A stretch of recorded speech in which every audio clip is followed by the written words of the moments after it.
Our top story today at noon, Governor Rick Scott visiting Bradenton this morning to announce his new plans to fight opioid abuse in Florida. ABC 7's Erica Jackson joins us live from Bradenton this afternoon. And Erica, what did the governor reveal today? Good afternoon, Scott. Governor Rick Scott, he has made big plans this year, and he keeps putting more out and what he plans to do in fighting the opioid epidemic. In May, Governor Scott directed it as a statewide public health emergency, and Florida received $27 million in federal grant funding. Then in July, Governor Scott signed a bill in Sarasota County, creating new penalties and enhancing already existing penalties relating to synthetic opioid drugs. Today, the governor announced he is proposing legislation to combat opioid abuse during the next legislative session. Scott wants to place a 3-day limit on prescribed opioids, but some patients can still receive a 7-day supply under strict conditions.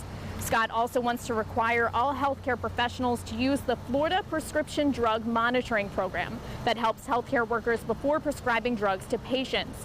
The legislation will also include reforms to fight unlicensed pain management clinics and education courses and create new opportunities for federal grant funding. Scott is also proposing for the state to invest $50 million to fight opioid abuse. Governor Scott believes this plan will help law enforcement focus on fighting other crimes and keeping the community safe. Often what happens is who actually deals with the drug abuse is our law enforcement. And so, that's not their primary job, is to deal with the drug issue in our country, but they do. And so we're going to make a big investment in the Florida Violent Crime and Drug Control Council, which will help our local law enforcement. And Governor Scott says he is so focused on battling the opioid epidemic because his family was directly impacted by opioid abuse, and he says that he believes every single person in Florida knows someone that has been affected by the opioid epidemic, which is why he's proposing that $50 million to go towards combating opioid abuse.